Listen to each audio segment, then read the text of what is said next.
Welcome to Lights, Camera, Mustangs, a video podcast highlighting the amazing stories of Mundelein High School and featuring behind-the-scenes conversations with teachers, administrators, and support staff. We'll talk about the academic and extracurricular programs and initiatives at Mundelein High School, and we'll tell stories of determination, resiliency, and success in our Mustang community.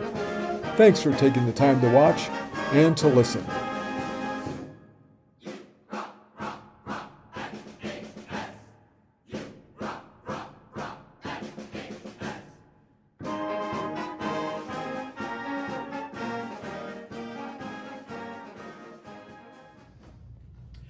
All right, everyone, welcome back to Lights, Camera, Mustangs. I'm Corey Tafoya, District 120 Superintendent, and I'm here with Kevin Quinn. And many of you know Kevin already, but we thought this would be really important just to talk about this, because when you're thinking about District 120 right now, the first thing that comes to many people's mind in the community and around is all the things going on regarding the work with the referendum project and all the construction. So there's a lot going on. So we thought, let's go to the source. I have this Wyoming rule, Kevin, that you heard this summer, that whenever you have a chance to go to the source of information, don't go third hand, don't go around, don't make assumptions, you go to the source. So I'm practicing what I preach and going to the source, because Kevin is the source on all things regarding that. So Kevin, thanks for joining me. I don't know if you're a huge podcast listener or have you been many, but this is it'll be painless, I promise. I'll trust you. Okay, great. Well, just for everyone out there, Kevin, maybe just give everyone some background on how long you've been with the district and kind of some of the roles you've fulfilled over the years, maybe how you started and now all the things you're managing, because it's pretty vast. Sure. I've been with the district almost 10 years. I was hired to be the Director of Facilities and Maintenance. I oversee the construction project currently, so there's some construction management involved in that for our referendum project. And I'm extremely excited. I truly believe in what we're doing, and our goal is to make this better for everybody. That is very succinct about it. And the marvelous thing about Kevin is he's very humble and he's about the work. And so this is why we need moments like this to kind of talk about it, because in my last message from outside, I said we will be coming back to you periodically with pieces of information about things that are not speculation, but things that are progress forward and things that are finite. The question I have for you is, in managing all this, is that one of the hardest things to manage? It's not all the workers and who's in this week and what part of is it just everyone's understanding of where we're at and what's going on? Is the coordination the most difficult piece of your job right now? It is challenging, and there's a lot of moving parts, and we anticipate 3 years of being a challenge for us in clubs and activities and sports and what that looks like for us, and so we have to navigate that. So it's a lot of input from staff, a lot of coordination. The construction project itself, for us, there's a strategic aspect to that, is how the district direct buys some material for it, how we oversee to make sure that we're getting exactly what we committed to the community. And obviously it's a significant amount of money, significant investment on behalf of the community. So we're making sure that we're watching those dollars. Currently, as you mentioned, we are on time and under budget to the tune of $1.5 million. And I think that's it's a collective effort of everybody here, and also the support we receive from the community. That is. Kevin, I've heard you talk about that a number of times at different locations. And I can tell that this really does matter to you. It's not just lip service or something you're trying to do to kind of get people to quiet down. The commitment to bring to the community what was promised and what was voted on and supported, that matters to you so much. Can you help people explain why giving people your word matters so much to you and why you've committed to that so wholeheartedly? It is a significant investment on behalf of the community, and an investment that the community hasn't really seen before in terms of a referendum. And I think it's important for us, as we went out, it's impacting their taxes. It costs individuals money. We want to make sure what they supported and what their vision for the future of Mundelein High School. We're sitting in a building that's 60 years old. We anticipate these spaces that we're developing to last another 60 years at least. And so it's a long-term investment on behalf of the community and for us, the administration here. we have to live up to what we promised, and I think that's diligence that's required every day. And I see this personally, and maybe you feel the same way. It's kind of a legacy defining moment for both of us at Mace. So that's why we're both committed to this on time, under budget principle that we keep hammering people on, and you get a chance to more than I do. But I know that that's how I feel about it. This is how maybe my career and part of my legacy will be remembered, is how that project went. Yes, and I think it's the children that are in second grade, third grade, they're going to be here. They're going to experience this. Their families, their children's children is what we're building this for, being 60, 70 years out. So it's a legacy for the community. And like I said before, it's a significant investment of their their finances, of their time, and it's going to last a long time. So we want to make sure that we're putting ourselves in a good position to celebrate that. I like the way Mrs. Thompson, our choir director, put it. She said, this project, when it's completed, will create facilities and space that accurately reflect the excellence happening in this building. Yes. That they will be congruent. The facility will look like the great instruction and the quality that's happening in the performance of our kids that we get to see all the time. But sometimes when you see the space isn't quite, it's dated. The space and the kids and the teaching staff will all kind of look on this really high level, and that's something that I'm really excited to see shake out over the next 3-4 years. Absolutely, and the having those new facilities, having the resources, it's a benefit for these kids, for the community of our children of this community, that they have access to those upgraded facilities, new spaces, so they can celebrate who they are and make them better in the long run. And if people are curious about all the different components to it, let's say you just moved to Mundelein and you weren't here for the vote and all the town halls, where do they go to just understand the scale? Because we don't have enough time here in this to go through it nitty gritty, but how would people find all that information or understand the phases? We've been very good with posting on our website, the District 120 website. The building plan tab has a lot of information in there going back to the referendum. You can kind of see the history of that, and we're posting things.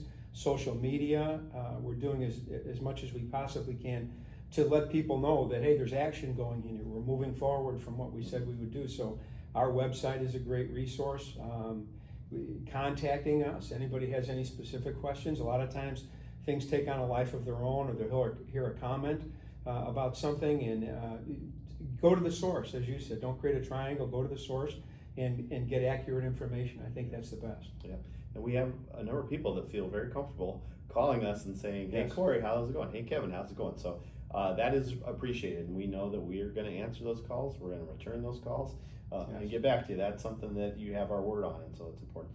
Well, I can predict a few things that people talk to me a lot about, so maybe we can get into the nitty-gritty of some of the hotter topics going on right now.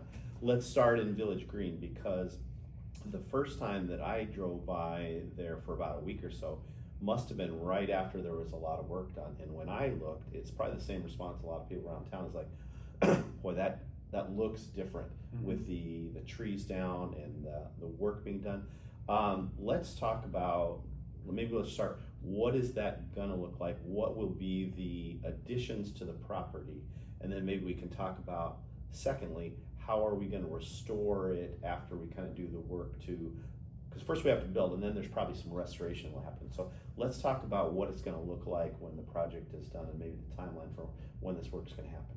I think the initial shock to go by and see the trees gone, and that at first it doesn't look right after being a golf course for all those years, but we had to take those trees down to accommodate our fields. We'll have a softball field, a baseball field, a multi-purpose field, which is lacrosse, football, soccer, and then we'll have roadways in there. We'll have roadways, we'll have parking, we have a new an entrance off of Winchester Road. So that initial response of, oh, it looks so different, but you have to do that in order to get the grading for those fields. Right. So you have to kind of strip it back down to build it back up. So once those other things start to fall into place, our grading work is going to get done, and then we'll do restoration.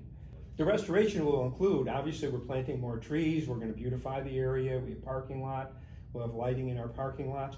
We're avoiding any interruption, either visibly or traffic-wise, to our neighbors. But then we'll see those plantings going back in. We're in conversation with a couple different organizations about a restoration project there. What does an outdoor classroom look like for a restoration project? And so this is the first phase of our project to get those fields established, but in no way is it the end of that development. In a few years, that's just going to be one of the most beautiful athletic complexes in Lake County. So another part is the tennis courts and the parking and the softball, baseball, and multi-use sport. When will competitions be ready, and when do we think that happen? I know it's hard to speculate sometimes with our limited growing season because some of these are grass fields. And yeah, we're prioritizing getting our tennis courts there. 8 tennis courts will be built there. We're gonna look to get those going here quickly in the spring when asphalt plants open back up. So our grading is gonna go. We've had very mild winters for the last few years. We're anticipating another mild winter, and we'll focus on getting some of our roadways in. And our first priority will be to establish those tennis courts that we're hoping. We're going to lose one season of tennis on our campus. We're hoping that the next season we'll have those up and running, and then start rolling in the other fields. As you mentioned, those are grass fields, so it does take a little bit of time for that grass to be established there. so most likely fall of 26 would be the first time we would see That's our hope. actions. Yeah, Yes, that's what that's our we're hope. hoping for. And obviously, there's so much depends on that. Like those fields, we gotta have to do the grading, and all the roadways have to happen, and then we gotta seed and pray for good weather, and then let it get going before you have a team out there tromping around on that. Yes. Because it's not necessarily an easy project to predict how it grows, but the leveling, all that. It's just a massive project. Now, you mentioned the restoration and some of the ideas we have. One of the things that we've promised, especially the neighbors there, is we're going to make the water runoff or everything, the light, there won't be light pollution. There's a lot of what I feel like are promises to our neighbors that it's going to look different. Certainly, there's no denying that. We're using it for educational purpose for our kids. You talked about a classroom, like an outdoor lab classroom almost available out there. How do we determine that? And maybe share with people how you've done your homework to make sure that those promises you've made of not making things worse, the water flow and things like that. Talk about just kind of all the lengths you've gone to make sure that that commitment to our neighbors and our community is going to be upheld. You know, a lot of what our work is, it goes beyond what the specifics of a program would like to see or what we would like to see. A lot of that's mandated by local governments or authorities with jurisdiction. So Lake County, you know, the Army Corps of Engineers, Mundelein, there's a permitting process, a very significant. So the last year and a half, really, since the referendum passed in November, we've been working on that nonstop. And so the permitting process and coordination between different entities, and also with the neighbors, letting that we're not going to make anything problematic for them through this. And so a lot of the mandated things are things that we have to do. The engineering has to be done, and then we turn that over to the municipalities for permitting, and there's an exchange that goes back and forth. So it's an involved process. It sounds like a massive amount of submitting things, getting some feedback. They tell you, oh no, you need to do a little bit more water, because water, in my experience with construction project, the issue of water and how to move it, preserve it, funnel it in right directions is the most challenging part of any project that's outside like that. Absolutely, it absolutely is, and it becomes, you know, more significant when you have a neighborhood just adjacent, neighbors adjacent to you, and we do have some commercial development north of where we're at, and so stormwater runoff and how things have been developed over the course of time, it's critical that we're not flooding somebody, you know, by our stormwater, and so that does take a significant amount of time. So there are a couple misconceptions about Village Green. Maybe we can clear some of those up right now. So some rapid fire answers. Is it a Thornton's or a Casey's planning to be on the corner of Midlothian and Winchester? Absolutely not. Absolutely not. Never was. I've never seen any plans for that ever. We are going to have lighted fields that'll be obnoxious, and all these fields will be lit. Absolutely not. Absolutely not. There will be unfettered access to all the district facilities, and you can just come run around there whenever you want. No. We have a tremendous relationship with the Mundelein Police Department, Lake County Sheriff's Office.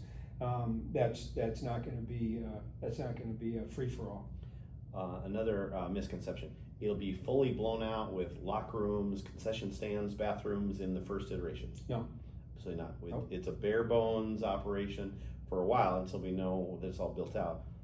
It's going to be porta potties, and we kept the clubhouse, right? The Yes. clubhouse is maintained. Anything going on in the clubhouse? Clubhouse, we would anticipate that being a shelter area. It would also be an area for our concessions, clubs and groups that wanted to be out there during the day. That would be it. That's the extent of what's going to happen in there. Cool. All right, let's shift to softball because that's another hot topic. One of the things we know, and if you look at those plans that Kevin mentioned on the website, is that this summer there's going to be maybe what I don't know if you call it the heaviest workload For sure. of any season in the phases, because the north end of our campus here is going to be massively under construction with the field house and all the things built from that north end. But that means our softball field is going to be displaced for one season. And when you have an amazing softball team like we do, so successful and with this proud history, it's tough to take a season and just say you're going to be displaced. And that's really something we've struggled with. But as it stands right now, and we're going to spend some time, I think, communicating with softball families when the plans are more definite. But it looks like varsity softball will be played in a revised and improved facility on that southwest corner at Sandburg, right? Yes, we started that project today. So we're going to develop that field. Our existing softball field's never been an appropriate field for our team. And like you mentioned, the quality of our team, they're an excellent team, strong, rich history in softball. It's never been an appropriate field. So in this temporary space, we're going to take that corner field at the southwest corner at Carl Sandburg. We're going to develop that into a temporary field, but one that we can turn back over to the softball program and between District 75 and District 120, and then have an appropriate space for a lower level softball field for the future. So that's our plan. So we're going to shine it up and really improve it for this spring. But the benefit of that investment is that'll stay, and we'll have maybe one of the nicer lower level fields Yes. around for our JV, with the attention that just north of where the baseball field currently is, that will be the varsity softball field, right? Yes. Okay. So talk to us about the plans for that. Sure, and that's going to be an appropriate space, and it's going to mimic what the baseball field is, and the grandstands and the seating. We're going to develop that here coming up into the summer. That's a summer project here. It'll be an appropriate space. It will be the appropriate space for our softball program, and it'll be their home. And again, it'll shine a light on the program that needs to have a light shined on it. Yeah, awesome. So, just in short, this spring's at least varsity softball there at Sandburg, and lower levels will be probably in a lot of different places perhaps as we have this year until Village Green is ready. The Sandburg is going to be where varsity's at, and we don't have the on campus. But this spring, kind of spread out, but then a lot of it can come back to that complex, and we can use those two fields plus Village Green softball. I mean, it's going to be in great shape after this 1 year transition. So to the Mustang softball seniors, sorry, we wish this wasn't happening during your senior year, but boy, you're going to be proud of this new things, and you're the reason why we feel so strongly to make this awesome, and really, frankly, to take our time to build something that's proper. Because one of the questions I get, let's just whip up a softball field real quick on that field next to baseball. It won't be good enough for you. No. You deserve an awesome field with the, as you said. So when you drive up, you look at the baseball field, and then you look at the future softball. You're like, yeah. Very nice facilities. Mundelein really cares about softball, baseball, and we do. So we appreciate your patience on that. So that's another misconception out there. Kevin, and you hear these things more than you. What are some other misconceptions? I tried to clear the one up about the budget, because I don't know why people want to make up stories and shoot holes in the boat that we've got budget problems. What we really, due to your diligence and the team, I hear Kevin saying this all the time, watch a budget. This isn't going to be the Ritz-Carlton, guys. This is going to be something we're proud of, but we're not trying to go for fancy here. We're going for functional and something that will be durable for 60 years. What are some other misconceptions that you think people run into when they're talking about a project this large? Yeah, I think that's the biggest thing is, the budget, and we're not going to get what was promised, or they have to cut a corner, or or whatever it will be. And we're committed not to do that. We promised not to do that. We made sure during the course of the 2-year referendum, we engaged with the community. We heard what people told us. We heard feedback, and we listened. And that's incorporated. That's reflected in this plan. And so I think that's the biggest misconception is, the numbers aren't right, and somebody's going to get more, somebody's going to get less. We're going to deliver exactly what we promised to deliver, and no more, no less. And it's going to be beautiful when the end of this project is done in the next 3 years, 4 years. It'll be beautiful. It's going to fly by, actually. Yes. But it makes you busier than a one-armed wallpaper. What would you call it? Yes. Well, a paper hanger. A paper hanger. Okay. So this is the most busy guy in District 120. There's no doubt. But I hope you get a sense from all of the time spent and just the conviction in his voice about how much this means to him, means to me, and all of us, frankly. How we welcome the questions, we welcome the participation in it, because without that participation, this would have never been approved. And so that's a value we hold, is we really want to make sure people are super proud of this when it's all done. And that's it, Mundelein. You're going to be super proud of this. And Kevin, from the second I met you, I could tell how much this project meant to you, and it's been inspirational for me just to understand the standard that we hold for our work here in Mundelein and District 120. So thanks for all your hard work. Any other things that you want to make sure people know? Well, on the campus, as we go through, as Dr. Tafoya mentioned, coming up into phase 2 this summer, we'll see differences in our parking lot, traffic flow through the parking lot. We're going to communicate those. We're going to put those out to make sure people know, hey, this is what this is going to look like over that period of time. So there's going to be a little bit of challenge for us to maneuver around, but we're working towards the fantastic finished product that it will be. So please have patience with us. Communicate with us. If somebody in the community sees something that they say, hey, what about this, or this doesn't seem right, please let us know. Please contact us. We're trying to do this methodically. We're trying to do it expeditiously, but there will be a little bit of inconvenience to our normal day-to-day operations. That also goes to next year's schedule, because Yes. The staff, in addition to Kevin's work with the actual construction project, the staff is really working hard on all the things that are associated with a late start of school. For example, a weird thing, we're going to have 2 football games before school starts next year. Mm-hmm. So all the camps and things like that, and how do we do freshman orientation? There's a lot of things, and what we've promised you is we'd be back with details. We're not going to come back to you with ideas, so you hear about an idea and then we have to go back and say, wow, we thought about it a little bit more. We found a better idea. We're going to really have those facts for you, and we're giving the staff time to create that, because things like, do we need to do some summer projects for our freshmen that need to get better acquainted with being in high school? Do our AP students need like a 1-week boot camp to get together?